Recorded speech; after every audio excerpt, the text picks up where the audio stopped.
Welcome to The Explainer. We're the show that takes really complex stuff and breaks it down for you. And today, man, we are diving into a serious web of influence.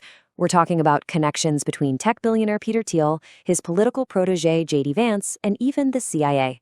So this quote really kicks things off, right? It's from investigative journalist Whitney Webb, and it kind of sets the tone for our whole explainer today. The source material we're digging into makes a pretty explosive claim that big tech, our intelligence agencies, and political leaders are all getting so tangled up that it's getting really hard to tell who's actually pulling the strings. All right, first things first. Let's get into claim number one.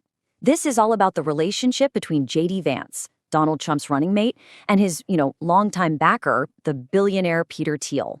So the source here, Whitney Webb's reporting, it argues that this isn't just a simple alliance. The claim is that Vance is basically a political creation of Thiel's, that he's been financed and guided by the tech mogul since the very beginning of his career. Now, that is a really big claim to make. So you gotta ask, how plausible is it? What evidence does the source actually point to? Let's break down the timeline they lay out. Okay, so when you see it laid out like this, you can start to see the picture the source is painting. It's not just about one thing, right? It's a pattern. We're talking about his very first job out of law school, major backing for his own firm, and then, a record-breaking $15 million donation to his Senate campaign. The source even claims Thiel personally smoothed things over with Trump for him. It's a lot. So given all that publicly available info, the analysis we're looking at puts this at a 90% probability of being true. That's about as close to a yes as you can get. Highly likely. Okay, so that connection to Peter Thiel naturally leads us to the next part of this whole web, his company, Palantir. You've probably heard of it. It's this super secretive, really powerful data mining giant. And here's where the claims get even more serious. According to the source, Palantir isn't just another tech company. It's basically a privatized version of a super controversial government program called Total Information Awareness. You know, the one that got shut down by Congress because of huge privacy fears after 9/11. The allegation is that it didn't really die. It just got reborn in the private sector with Palantir. Okay, whoa. Calling a company a CIA front, that's a really heavy accusation. That term implies that the CIA is secretly calling the shots. So, is it true? What's the actual evidence the source brings to the table for this one? And this is where things get murky. And I think this chart shows that really well. Look, the facts are pretty clear and they're not really in dispute. Palantir's first ever funder was In-Q-Tel, which is literally the CIA's own venture capital firm. The CIA was its only client for years. Their engineers were at CIA headquarters constantly. That all happened. The real question, the debate, is what you call that. Is it a front company or is it just a really, really close collaborator? That line is super blurry.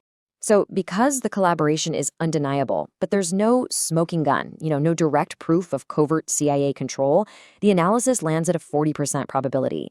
Plausible for sure, but definitely speculative. All right, so we've got political influence and we've got intelligence tech. So now let's look at how these threads might actually weave together into something that affects every single one of us. Your money. The future of it, anyway. The source material we're looking at alleges that there's this push from what's often called the PayPal mafia, Thiel and his circle. And the goal? A total shift in our financial system. We're talking about a system where every single transaction you make could be watched and maybe even controlled. So how would this even work? Well, the source claims it's a 3-step plan. Step 1, end online anonymity. Force everyone to use, say, a government ID to get on social media. Step 2, link that new digital ID directly to your bank account or a digital wallet. And step 3, the final piece of the puzzle, programmable money. Think of digital currencies that can be tracked, traced, and, this is the crazy part, even programmed to control what you can and can't buy. So, is this really happening? The analysis here gives it a 45% probability, so moderately plausible. I mean, the technology for all this stuff, it absolutely exists, but is there proof of a big, coordinated conspiracy? Not really. So for now, it stays in that plausible but unproven category. Okay, so we've looked at the individual claims one by one.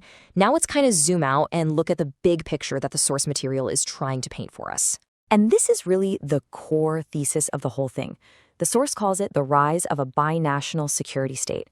The idea here is that this fusion of tech, finance, and intelligence, it isn't just happening in the US. The argument is that it's a deep partnership that also allegedly involves Israel, creating this incredibly powerful fused entity. And this chart really just sums it all up perfectly, doesn't it? The claim about Thiel controlling Vance? That's way up there at 90%, highly likely. Why? Because it's backed up by a ton of public records. But then, as you move into the claims that sound a little more out there, like Palantir being a CIA front or this big plan for digital currency, the evidence gets a lot thinner, more circumstantial. And so the probability drops right down to that plausible but speculative range. Which brings us to the very end of our explainer. And look, we're not here to give you an answer. We're here to leave you with a question. The picture that source material paints is, well, it's complex. And for a lot of people, it's pretty alarming. So the question we're all left with is this. When you see tech, intelligence, and politics all merging into one, who is truly in control? And what does that mean for our privacy, our freedom, and maybe even democracy itself?